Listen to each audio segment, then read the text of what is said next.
Breaking news आहे। तामिळनाडूमधील राजकारण अधिक तापलेलं आहे। तामिळनाडूमध्ये टीव्हीके हा सगळ्यात मोठा पक्ष असला तरी देखील सत्ता नेमकी कोण स्थापन करणार याविषयी सस्पेन्स पाहायला मिळतोय।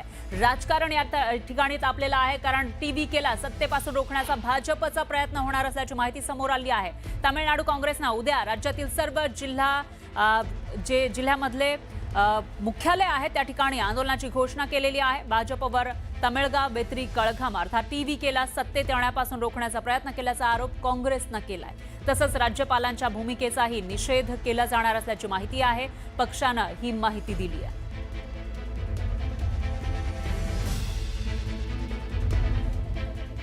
आणखी एक ब्रेकिंग न्यूज आहे। तामिळनाडूमध्ये पुन्हा एकदा सत्ता स्थापनेच्या हालचालींना वेग आलेला आहे। विजय टीव्हीके पक्षाचे जे फाउंडर आहेत त्यांना सगळ्यात जास्त जागा मिळाल्या तरी देखील ते सत्ता स्थापन करणार का हा सवाल या ठिकाणी उपस्थित होतोय। आणि याच्यामध्ये विजय थलापती यांच्याकडे सगळ्यात जास्त जागा असताना सुद्धा त्यांना एक प्रकारे ग्रीन सिग्नल अजून राज्यपालांनी दिला नसल्याची माहिती समोर आली आहे। विजय थलापती पुन्हा राज्यपालांच्या भेटीला गेले आहेत। काल थलापती यांनी राज्यपालांची भेट घेतली होती आणि सत्ता स्थापनेचा दावा केला होता, पण बहुमताचा आकडा समाधानकारक नसल्याचं राज्यपालांनी सांगितल्याची माहिती आहे। त्याच्यामुळे आज भेट घेतल्यानंतर ग्रीन सिग्नल मिळणार का आणि विजय थलापती इथं सीएम म्हणून शपथ घेणार का, सत्ता स्थापन होणार का याकडे सगळ्यांचं लक्ष आहे।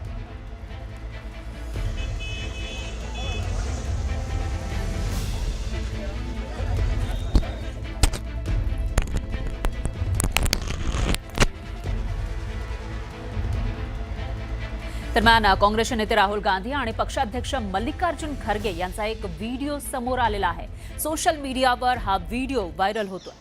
या व्हिडिओमध्ये राहुल गांधींच्या साधेपणाचं आणि नम्रतेचं दर्शन घडतंय, त्यामुळे नेटकऱ्यांनी भरभरून कौतुक केलंय। प्रसंग होता जेव्हा मल्लिकार्जुन खरगे एका खोलीतून बाहेर पडत होते आणि त्यांना आपले बूट नीट घालता येत नव्हते।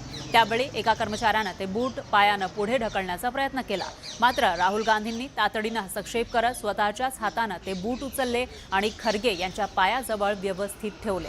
राहुल गांधींची ही संवेदनशील कृती कॅमेऱ्यात कैद झाली आहे। अनेकांनी याला खऱ्या नेतृत्वाची ओळख म्हणत राहुल गांधींचं जोरदार कौतुक केलंय।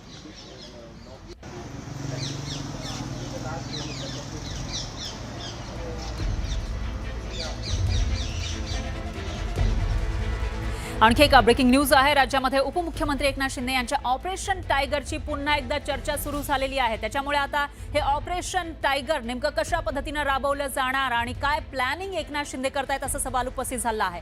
माढ्याचे शरद पवार गटाचे खासदार धैर्यशील मोहिते यांनी एकनाथ शिंदे यांच्या शिवसेनेसोबत आमची वैचारिक युती असल्याचं मोठं वक्तव्य केलंय। स्थानिक निवडणुकांच्या मुद्द्यावरून त्यांनी हे विधान केलेलं आहे आणि गेल्या काही दिवसांपासून मोहिते पाटील आणि भाजपमध्ये दुरावा वाढल्याची चर्चा राजकीय वर्तुळात दबक्या आवाजात सुरू आहे। त्यातूनच मोहिते पाटील आणि शिंदेची सेनेची जवळीकता वाढल्याची ही चर्चा आता रंगू लागली आहे। माझ्या मतदारसंघातल्या येणाऱ्या नगरपालिकांचे जर प्रश्न शिंदे साहेबांकडे असतील, तुम्ही जायचं नाही का त्यांच्याकडे? आणि जिथं वैचारिकदृष्ट्या आम्ही मतदारसंघात एकत्र आलेलो आहे, म्हणजे अख्खा माढा लोकसभा मतदारसंघात फलटणला सेनेबरोबर युती करून लढलो आम्ही नगरपालिका, परत मानखटावमधलं माझं काम आहे एकत्रितरित्या लढलो। ते राज्याचे माजी मुख्यमंत्री राहिलेले आहेत, सध्या विद्यमान उपमुख्यमंत्री आहेत, त्याच्यावर युती करून लढते म्हणून भेटायचं नाही का?